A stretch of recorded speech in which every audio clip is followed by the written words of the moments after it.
Graffiti, from signatures scrawled on walls to illegal spray can art, costs Britain an estimated £100 million a year to remove. The people who do it are part of a subculture which sees breaking the law as a form of self-expression. The law has now decided to bite back. The British Transport Police has developed a national policy designed to lead to the mass prosecution of offenders. That policy aims to force the subculture onto the right side of the law. Tonight we ask whether a movement that feeds on breaking the law can be brought to heel through prosecution. Where should we be drawing the line?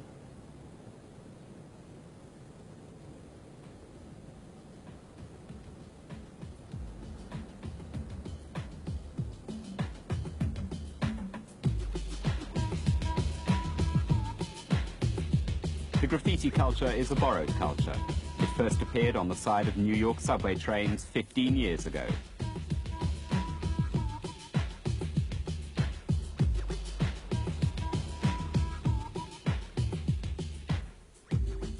The painters were young, male, and determined to show they were beyond the reach of authority. As the paint spread, so did the culture.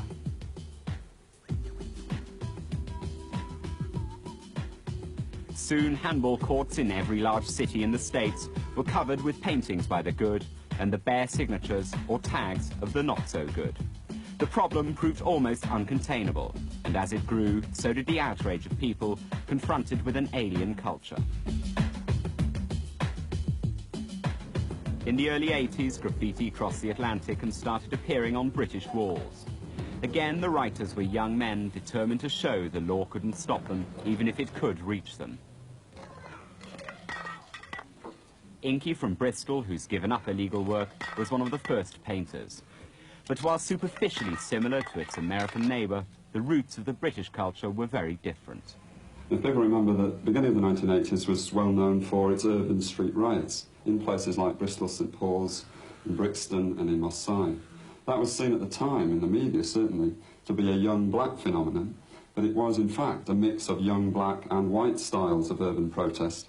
And the graffiti that we now see, both legal and illegal, in the late 1980s and early 1990s, is really a product of the mixing of those styles at the beginning of the decade.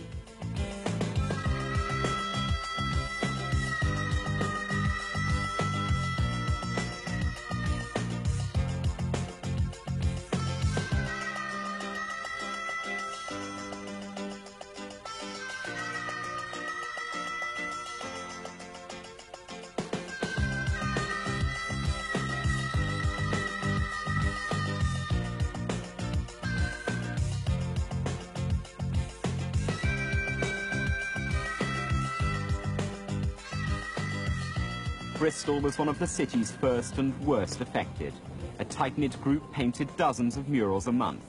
The prolific Robert Del Naja was the first artist in the country arrested, and his work is still regarded by many as the best. The first time I went out was a bit of a joke. It was a pretty pathetic painting. I spent most of the time running away from passing cars and, dodging in behind sort of walls and, this and that. And, the paint dripped. It was disgusting, really. But I mean, like, no matter how many times you practice and work out in advance how you're going to do it and how to use the spray can on the night, it's just a completely different thing.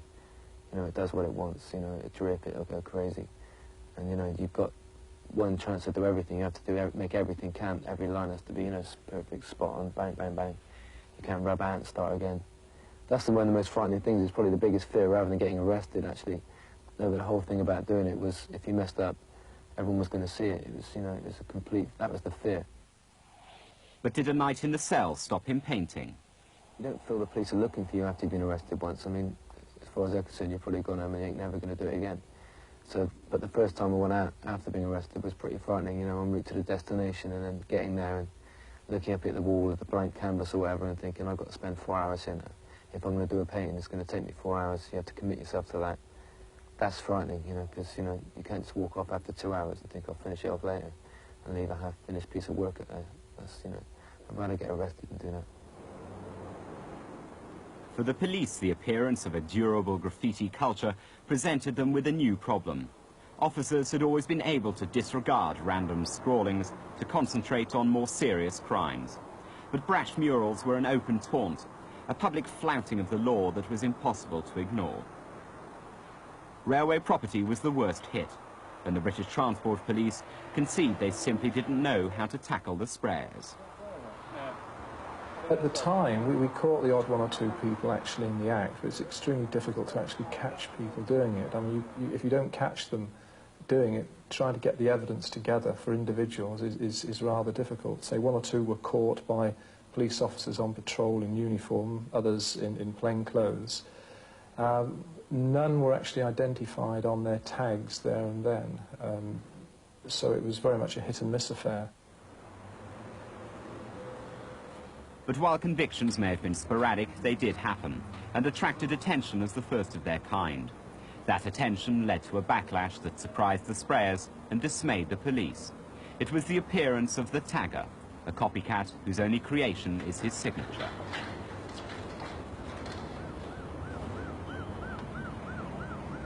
As 100 tags take less time than the most basic painting, the city's subways became a tagger's roll call. This is Britain's most popular and expensive form of criminal damage.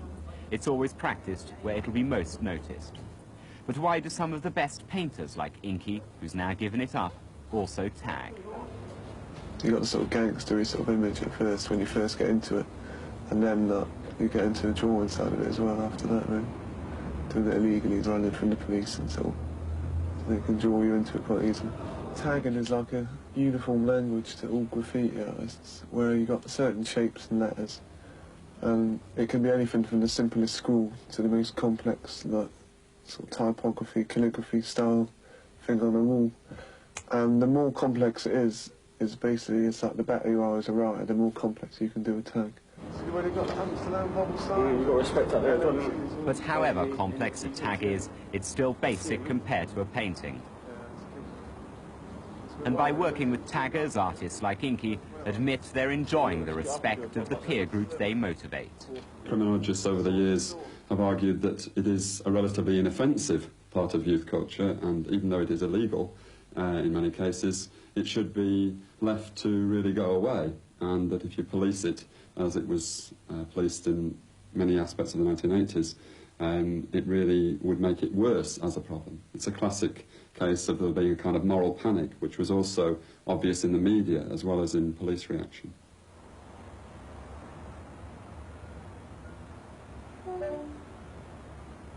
As the graffiti culture spread across Bristol, Avon County Council tried an experiment they hoped could turn criminal damage into art.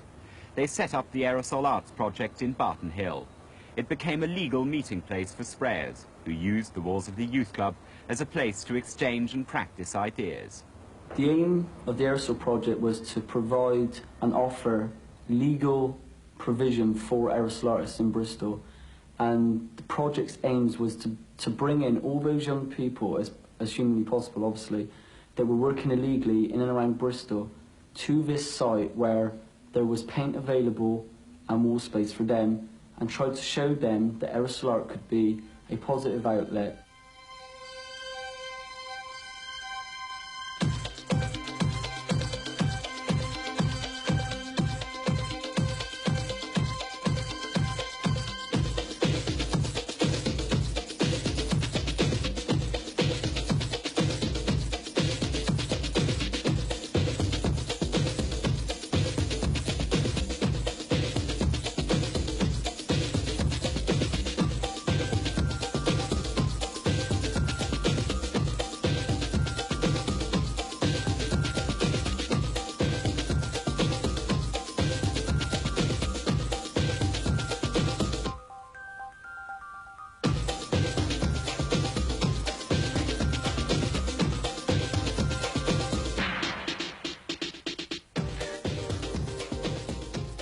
But as the sprayers focused on Barton Hill, so did the law.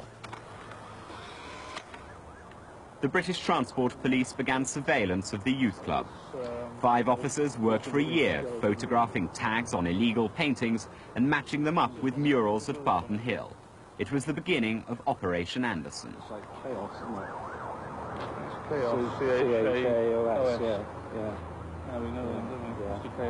From a police point of view, we have very few options open to us. I mean, whilst individually we might like to encourage them to work elsewhere, if offences are reported to us, obviously we have to respond to that.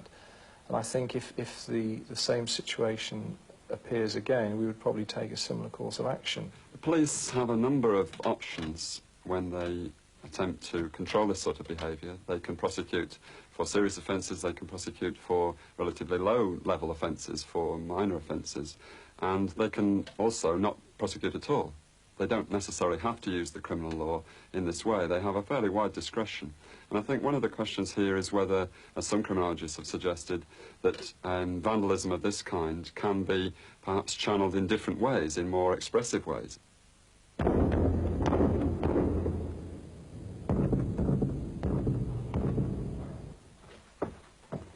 On the 12th of July 1989, the British Transport Police raided the houses of the 12 sprayers and taggers they were certain they could convict. That's all the worst things I've ever had, especially is when you actually got to go into the court and stand on the dock. Okay, would you come this way, please, sir? Especially for what we actually did, it wasn't really that. The way they treated us was as if we were some big bank robbers or something. If you'd like to take a seat over there, please. Okay, sit down. Okay, I'd like to give you this notice as to why you've been detained at the police station. Just point out to you, they have the right to have someone informed of your arrest. You have the right to consult a solicitor. And you have a right to consult a copy of the codes of practice. And you can do this now or at any time during the interview. Okay?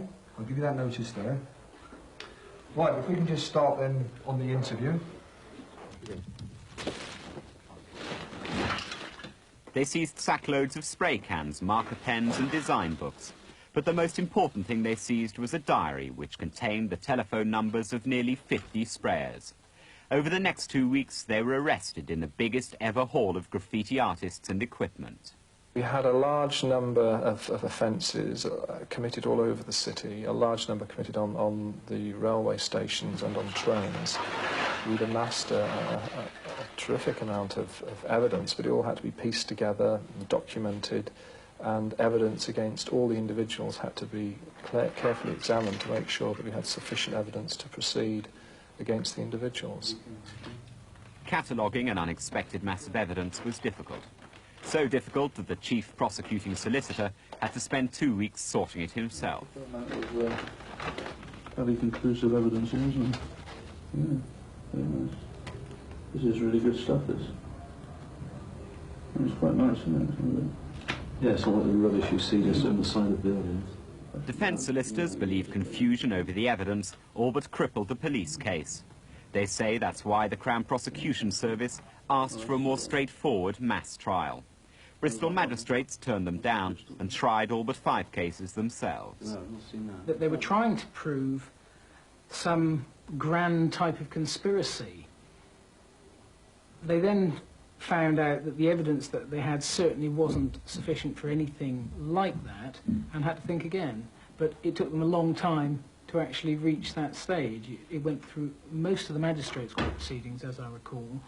They were all linked up together in one big bunch, which made it very, very difficult to actually isolate each defendant, what each defendant was supposed to have done. Each of the 46 sprayers convicted over the next 6 months was found guilty of less serious charges than the police had brought.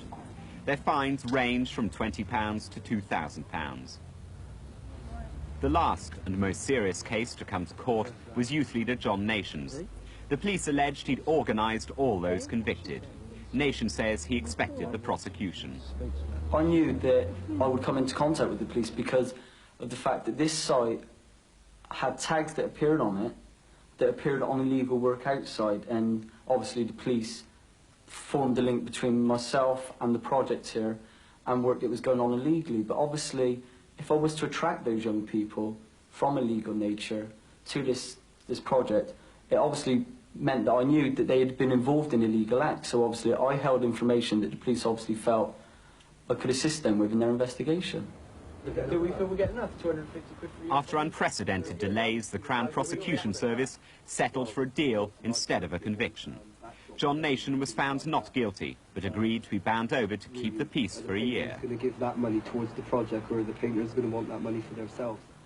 There's been a substantial decrease in the amount of graffiti that has actually been made. Certain areas have been cleaned up and they haven't been marked up subsequently. So yes, I think it was a success. That doesn't mean to say that we're complacent and it could rear up again very quickly, but I do believe that the people that were involved in it have had a sort of rather short, sharp shock in being caught and taken to court. You could just drive the problem back out onto the street, which is what the police say they're actually trying to stop, the problem of graffiti aerosol art in the community. Well, if you take away the facility of the legal sites, which many of which have been organised by Barton Hill and John Nation, then you're right back to the start. But did the prosecution stop illegal work appearing? The work that's appeared on the walls of this warehouse says not. Many of the convicted taggers and artists have reoffended, and new painters are replacing those who've given up illegal work. Both those who've gone straight and those who haven't say the intensity of the police operation has invigorated the illegal culture. They say that by being criminalised, it's been glamorised. Well, now there's more like street tagging and stuff than there ever has been at any time before. I mean, if you just go and look at like the bus stops and like the buses going past, you see that they're all plastered and stuff. But at the moment, people see Bristol as one of the top places just because of the big bust. And it's as if like your place is really good for graffiti. You've been busted, like, and it's out, like I said, it like advertises the problem. It means that people actually, it's like tourist attraction sort of thing. You get people actually coming to the area for the graffiti. The problem is, in many ways, a matter of a conflict between the criminal law authorities, the police, of various kinds, and youth. And this is a more general problem of policing of youth and youth culture across the country, which is often handled in a very heavy-handed way. There are lots of other examples of this. Acid house movement at the moment, which is being policed with a fairly strict legal clampdown. There's another example where you may well say that hardline policing and hardline law and order policy has actually exacerbated the problem, not solved it. These officers at Tadworth Transport Police Headquarters near London are being taught Bristol fashion. The plainclothes instructor plays the part of an escaping tagger.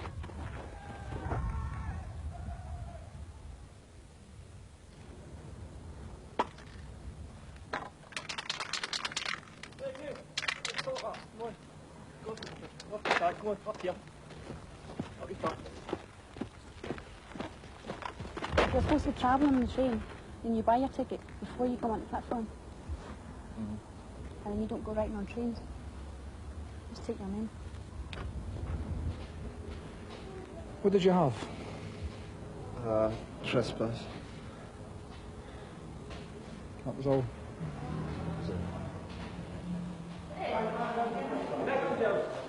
When their training is complete and these officers return to their regions, they will help to apply the lessons of the Bristol operation nationally.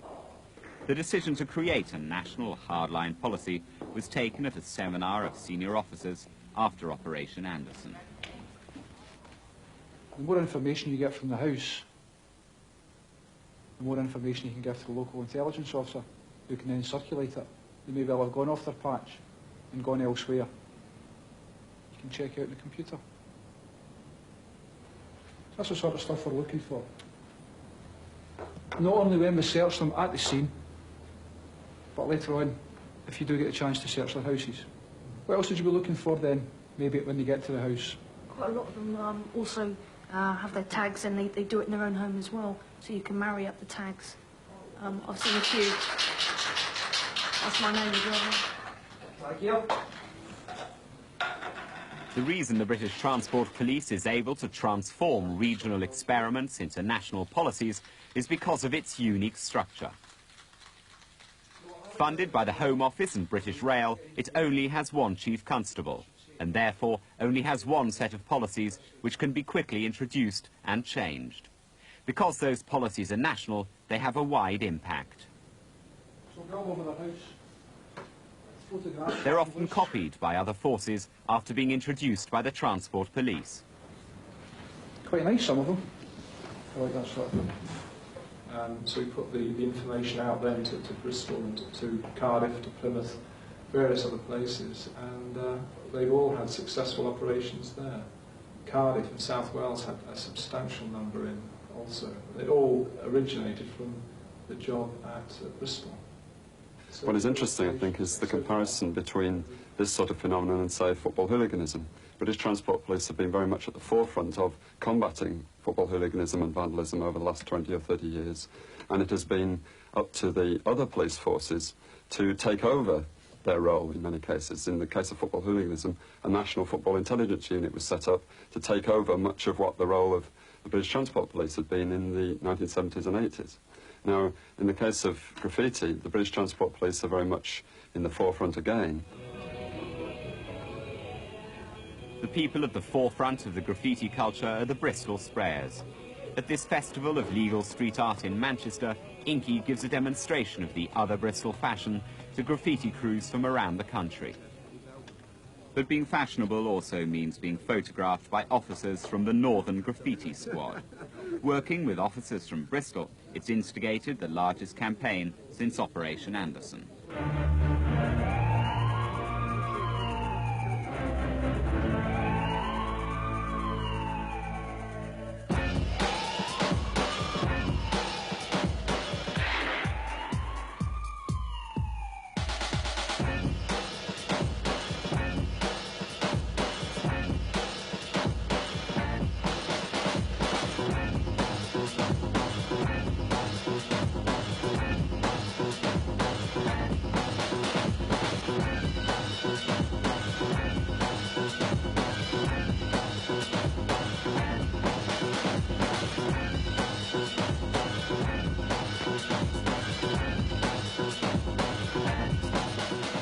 But out of notoriety and fame has come profit.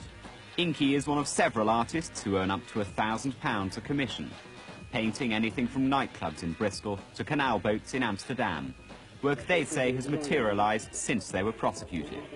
But those same artists remain loyal to Barton Hill. They contribute a percentage of their profits to help younger sprayers. John Nation says it's their form of crime prevention. I think if the police used the investigation tactics that they used in Bristol on a national level, I still don't think they'll actually solve the illegal aspect of what is materialising in this country. Because those young people that are working illegally in other parts of the country, the vast majority of them have not got the opportunity to paint in a legitimate site like this one here in Bristol. Other cities like Manchester, Liverpool, and a lot of other cities around the country, they've got no legal wall space or providence or understanding coming from, whether it be youth workers, probation officers, whatever. So all that occurs is that those young people have the images of illegal work being reinforced time after time, so there's no opportunity or even an offer to channel their activities. Here, John Nation tries to guide children at Bath Summerfield Special School in the right direction. It's part of a series of visits to schools by Barton Hill artists. These children normally have an attention span of around 20 minutes. Legal painter Jody occupied them for 3 hours. While sessions like this are unlikely to create artists, the hope is that they'll stop young people becoming taggers and ending up in court. Jody has never worked illegally, but believes he owes a debt to those who did. I mean, these kids that have gone out and sort of worked illegally, there's not been acceptance in that form. But they've pulled it off of the streets into places like this, which is obviously a good thing, and I think they should deserve more respect for that. So could the threat of more arrests or the financial benefits of going straight bring the rest of Bristol's maverick sprayers onto the right side of the law? It was work by some of these sprayers which made Bristol graffiti famous. Shab was one of the most prolific. The one sprayer never caught by the transport police, he maintains an elusive lifestyle. To me, it's a love. It's my first love, painting. From anything else there is, I do. I just love painting. It's a real passion for me. I can't see myself doing anything else. It's no hobby anymore. It's like, it's my life. When I do a piece, I take everything there is in life to account. not just some people look to other pieces of art like sculpture and like fine paintings and abstract, but I look to the whole of life, to people, to emotions, to animals, to everything there is, and how everything gets on with each other within life. Well, I think the policy to adopt a hard line or a firm line by prosecuting, not only in Bristol but elsewhere, is working. In Bristol, we've seen it work, and the national trend is to take a firm line by prosecuting. I mean, they are committing criminal offences. Whilst we're sympathetic to them having facilities, our attitude is they are committing criminal offences, and we will take a hard line, we will arrest people, we will report people, and we will put them before the court. The Transport Police argue that a national hardline policy is cheap compared to the cost of removing graffiti. Even so, it's anxious to avoid a repeat of the more embarrassing aspects of Operation Anderson. Lawyers from the Bristol Crown Prosecution Service will now lecture at Tadworth, and evidence will be processed into a book for magistrates and juries to examine. So much the cleaning off is expensive as the time. It's definitely a selfish thing to do, to paint on an outside wall which is probably not your property and stick it there for everyone to look at with no choice. But I think that sums up, and it's kind of part of the environment we live in, part of the city we live in. It's a selfish place. You feel no kind of link with what you see around you. There's no human stamp on it. It's just off this commercial business. And so that is part of the need to actually put something on there, paint your own face on the walls, you know, and like, you know, that was really what it was about, have a good time and do that. Certainly evidence on a national scale that there is now a police culture and a youth culture which are integrally opposed to each other. In the case of acid house scene, football hooliganism and in graffiti, what you have is two cultures which are very much opposed to each other, but also which have similarities. They are both cultures of machismo in many ways. They are very male cultures. And what needs to be done to some extent is to break down that maleness for them to be able to resist each other, but in less strident fashion. And in some ways, if you had less prosecution-minded police and more tolerant youth cultures, something may happen. So, as a sporadic conflict hangs on the edge of becoming a national confrontation, will illegal graffiti be policed out of existence? Or will a more consistent form of policing simply lead to a more persistent conflict? Either way, both sides accept that the line of conflict between dissatisfied youth and authority runs deeper than graffiti. Even the tags can look quite nice when they're done big. Oh, when they're done properly, yeah. Yeah. See someone's already graffitied over the top of that. There's a place to try and do it.